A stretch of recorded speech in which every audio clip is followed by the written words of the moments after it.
Son fils de 6 ans qui a eu une maladie irréversible, des lésions cérébrales avec seulement 1% de chance de survie, a été miraculeusement guéri.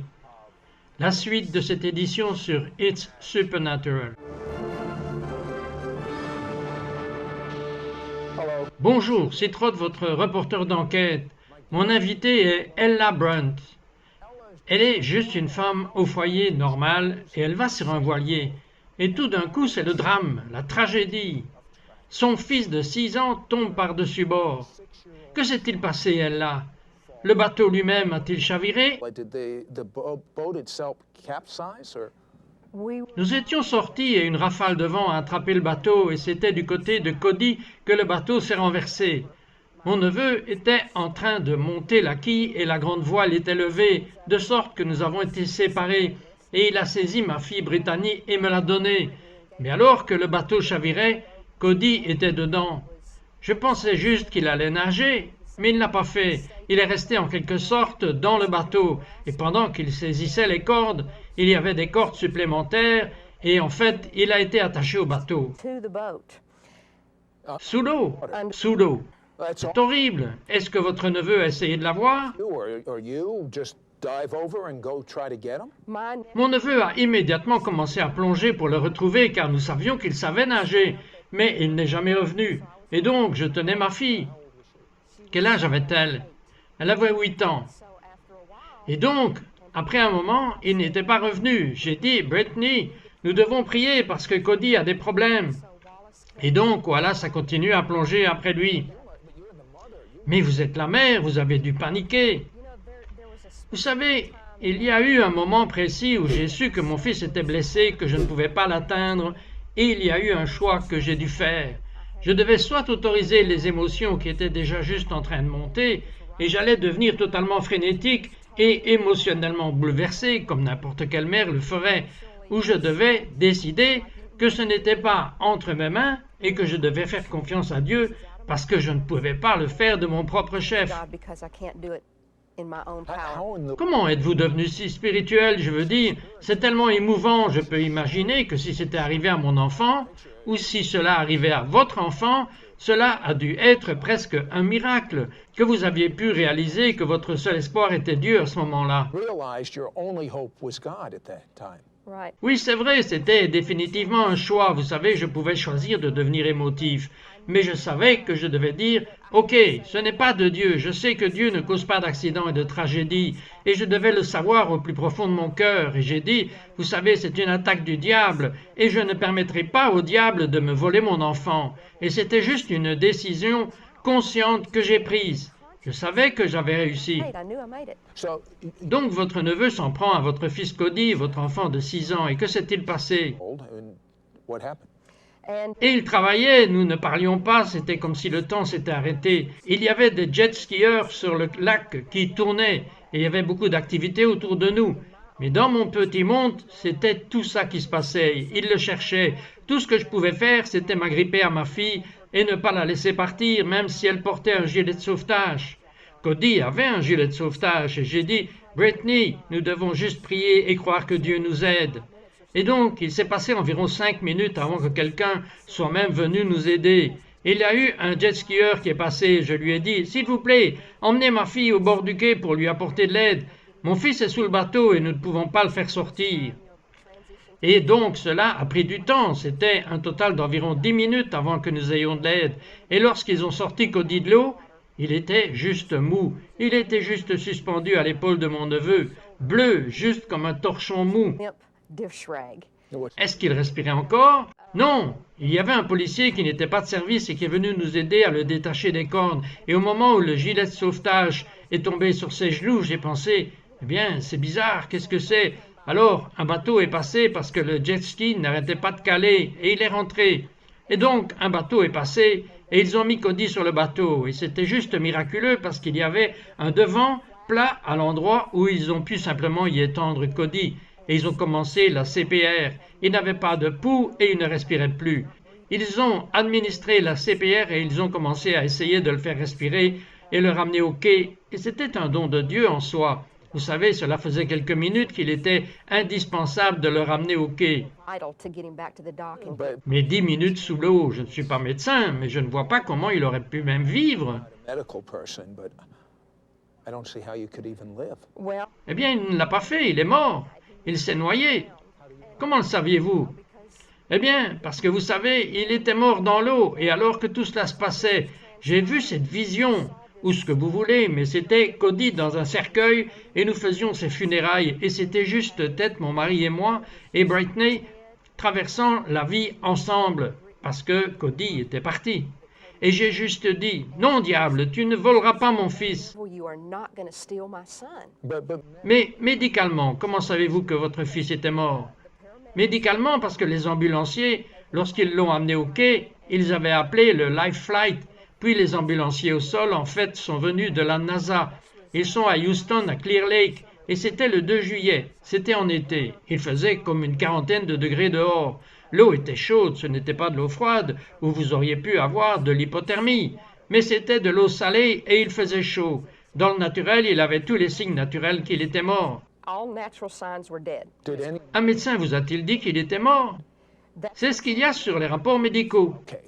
Ok, c'est ce que je voulais établir. Vous avez un fils mort. Vous avez une vision d'aller à ses funérailles et de continuer. Votre fils est mort. Il semble qu'il n'y ait rien à quoi s'accrocher. Je veux dire, rien, sauf qu'elle croyait en Dieu. Découvrons ce que Dieu a fait. Nous revenons tout de suite.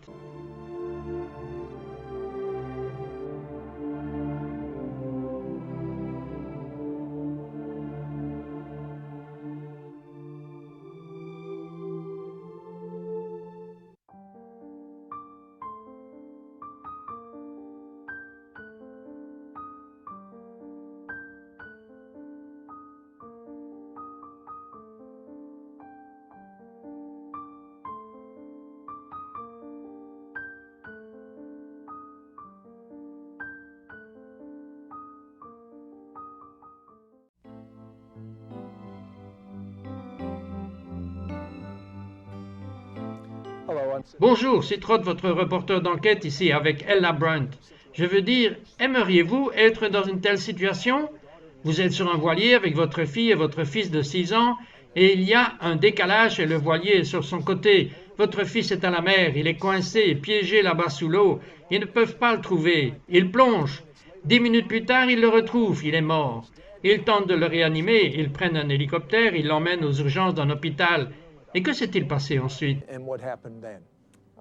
Ok, c'est vraiment important de savoir que sur le chemin de l'hôpital, j'appelais les gens en disant « Cody a eu un accident, priez Dieu pour qu'il récupère à 100%. » À l'époque, je ne connaissais vraiment pas la gravité de son état. Et puis mon mari n'était même pas sur les lieux. J'ai dû laisser un message pour dire « Rendez-vous à l'hôpital de Houston. » Nous sommes donc tous allés à l'hôpital. Le médecin des urgences est sorti, il a dit « Votre fils est très malade, il a failli se noyer. » Je l'ai regardé, j'ai dit « Docteur, qu'est-ce que vous dites qu'il a failli se noyer? Je l'ai vu se noyer. » Il a dit « Eh bien, la seule différence entre votre fils et une victime de noyade, c'est que dans le cas d'une noyade, la victime est morte. » Et à ce moment-là, le système de survie était de le maintenir en vie. Il a dit qu'il avait des lésions cérébrales irréversibles. Ses radiographies étaient complètement blanches, ce qui signifie qu'il était totalement rempli d'eau liquide et salée. Qu'est-ce qui était plein de liquide? Ses poumons étaient remplis de liquide et c'était de l'eau salée, donc ça mangeait la doublure de ses poumons et il saignait. Donc il y avait de l'eau salée. Mais ensuite, le saignement, ils ont dit « Nous ne pouvons pas arrêter l'hémorragie. » Et il a dit « Nous avons fait tout ce que nous pouvions. Nous le transférons au RCR. » RCR? Oui, l'unité de soins intensifs pédiatriques. Et ils nous ont dit, vous pourrez voir votre fils dans un peu de temps, mais nous travaillons toujours sur lui. Et mon mari écoutait ce rapport, il l'entendait dans ses oreilles. Mais ce n'était pas vraiment entré dans notre esprit parce que nous avons juste continué à croire en Dieu, que Dieu a ressuscité les gens d'entre les morts dans la Bible. Pourquoi croiriez-vous Dieu si vous aviez cette petite vision que votre fils était mort? Il était mort. Et le docteur a dit qu'il était presque mort après avoir examiné ses ondes cérébrales. C'est vrai. Eh bien, j'aime juste l'écriture clé, Jean 10,10 dans la Bible. Il dit, Satan vient pour voler, égorger et détruire, mais je suis venu pour vous donner la vie en abondance. Donc, si vous alliez sur cette parole, plus que sur ce que vous avez vu de vos yeux, et même plus que cette vision que vous avez eue. Exact, parce que je savais que Dieu guérissait les gens dans la Bible. Il les a ressuscités d'entre les morts dans la Bible. Et en sortant de l'eau, j'ai dit, Dieu, ce que tu as fait dans la Bible, tu le feras pour nous. J'avais cette confiance. Et chaque fois, je disais cela avec ma bouche. Il vivra et ne mourra pas. Et il y a eu une paix surnaturelle qui m'a envahi pour que je ne sois pas frénétique. Je connais mes émotions, vous savez, en tant que mère, je les ai vues travailler sur moi. Mais je suis venu à ce que dit la parole de Dieu. Maintenant, votre mari n'était pas là. Il est évidemment venu à votre rencontre. Et quels ont été les premiers mots sortis de sa bouche ou de votre bouche quand vous vous êtes retrouvés? Dieu lui avait déjà donné un plan comme il priait sur le chemin de l'hôpital. Il a dit, les paroles remplies de foi dominent les lois de la mort. Et il a dit, les mauvaises nouvelles ne l'ébranlent pas. Cela vient du psaume 112. Il a dit que l'homme juste n'est pas influencé par de mauvaises nouvelles. Et donc, même si le docteur nous disait tout le rapport du mal, nous avons dit, nous sommes fermes dans le Seigneur. Et nous croyons en sa parole, que sa parole est vérité. Et comme les jours passaient et que le rapport des médecins était arrivé, nous avons utilisé cela comme cible de prière et nous avons lu les Écritures. Et nous avons prié. Nous avons prié littéralement la parole de Dieu parce que c'est la parole de Dieu pour nous. Et tandis que nous le racontons à Dieu dans la prière, nous obtenons les résultats de Dieu alors que nous prions sa parole et on y croit vraiment. Qu'est-il arrivé à votre fils Cody, cependant? Comme vous le croyez? Non, il empirait. Pire, vous ne pouvez pas faire pire que ce rapport que vous aviez. Au bout de 2 jours, l'infection s'est installée dans ses poumons et donc il a une pneumonie. Il n'avait même pas de tolérance à la douleur, un réflexe de douleur profond ou quoi que ce soit. Donc il avait une onde cérébrale plate. L'équipe de transplantation venait faire des scans sur son cerveau et ils devaient fixer leur emploi du temps. Ils nous ont présenté le rapport et ils nous ont demandé de le débrancher et de faire les dons de ses organes. Nous avons juste dit que nous n'allions pas faire cela et nous allions croire en Dieu et faire confiance à Dieu. Question. N'avez-vous pas dit à un moment à quoi ça sert? Il est mort? Il y a eu des moments à l'hôpital où juste les mauvais rapports des médecins continuaient d'arriver. Ils faisaient tout ce qu'ils pouvaient. Et nous devions faire confiance à Dieu, que Dieu le ferait. Ce n'était pas seulement Dieu et ici l'équipe des médecins, mais c'était dans une combinaison de médecine et Dieu que nous voyons notre fils ramener à une vie normale. Et cela a pris du temps. Ce n'était pas instantané. Attendez une seconde. La médecine ne peut pas aider quelqu'un qui est en état de mort cérébrale. Permettez-moi de répéter cela. La médecine ne peut pas aider quelqu'un qui a un cerveau mort. Nous allons découvrir un merveilleux miracle. Nous revenons tout de suite.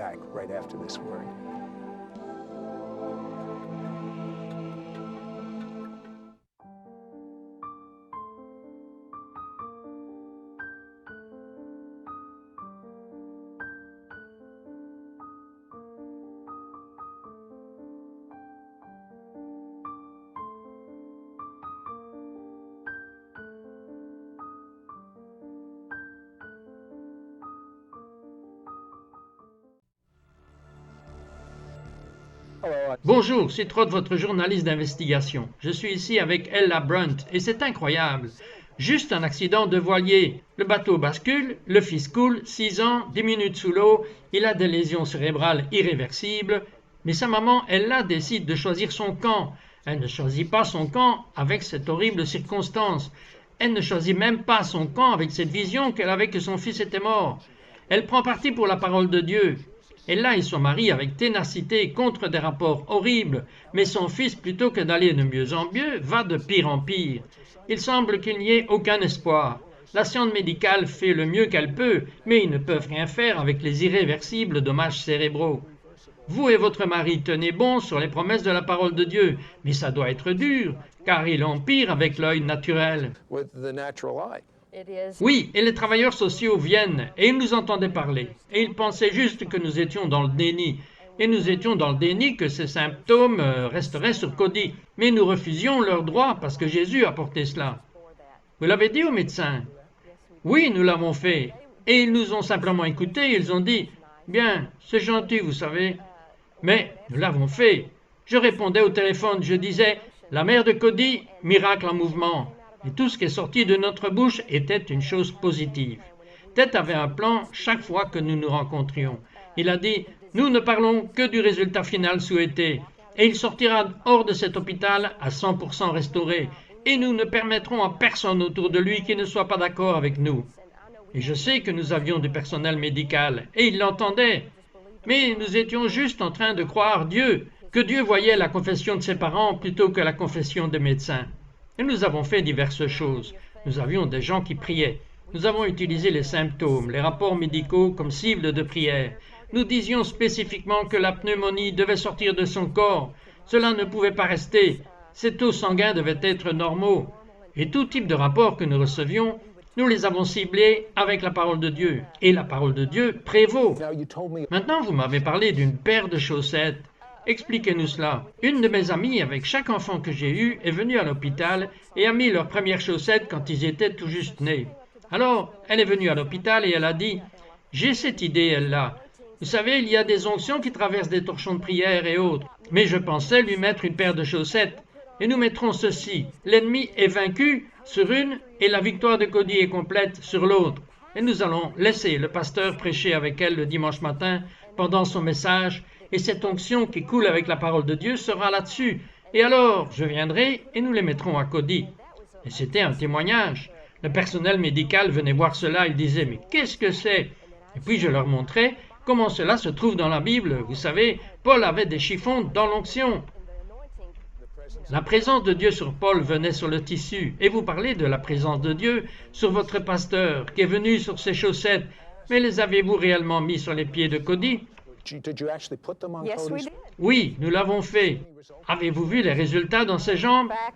Non. En fait, chaque fois que les infirmières venaient, je frottais ses jambes et ses pieds commençaient à se tonifier, vous savez, et elles me montraient qu'il y avait des lésions cérébrales et tout ce genre de choses. Mais je les frottais juste et je disais, tu sais Cody, tu vas juste courir et tu vas être un grand joueur de balle. Et je me contentais d'avouer.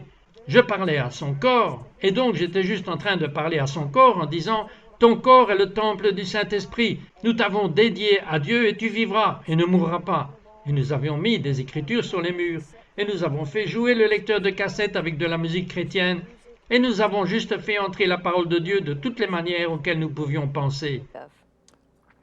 Combien de temps s'est écoulé avant qu'il ne soit sorti réellement de cet hôpital?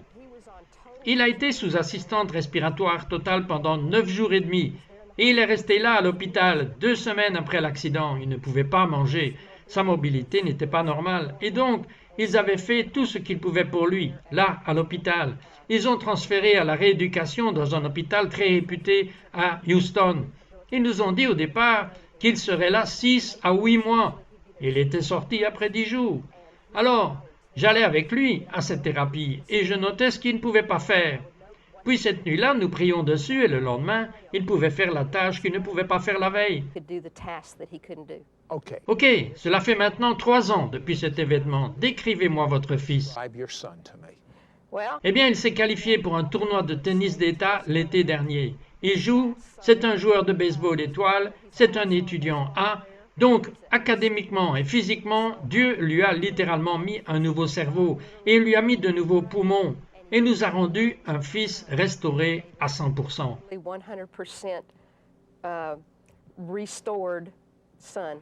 Ella, si vous n'aviez pas choisi de vous ranger du côté de ce que dit la Bible, qu'est-ce que vous pensez qui serait arrivé à votre fils? Nous n'aurions pas notre fils aujourd'hui. J'ai entendu un pasteur dire « Ce qui se passe par la suite est déterminé par ce qui se passe maintenant. » Et comme j'ai fait ce choix dans l'eau et dit « Non, diable, tu ne peux pas avoir mon fils », c'était la ligne de démarcation sur laquelle se déroulait la bataille. Et nous savons que la bataille est celle du Seigneur, mais la victoire est à nous. Et donc, nous nous sommes simplement tenus debout.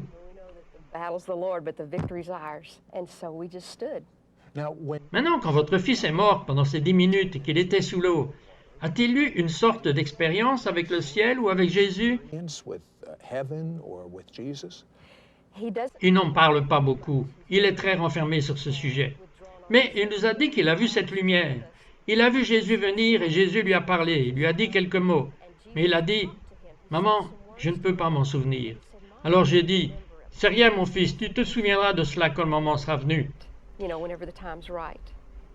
Vous me disiez qu'il avait vu une photo de Jésus avec votre mari. As they were Christians, Oui, il faisait les courses de Noël au centre commercial dans une librairie chrétienne.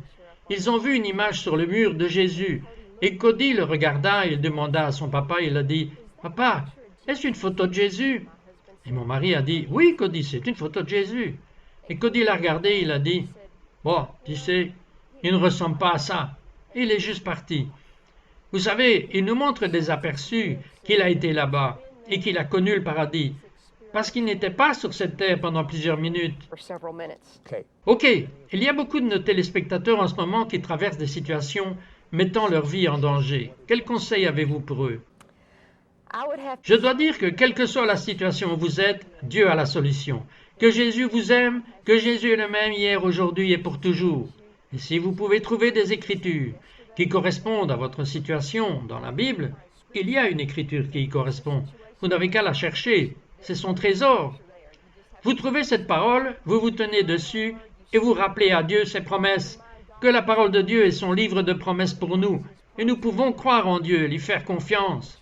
Et il nous donnera les désirs de notre cœur. desires of our heart.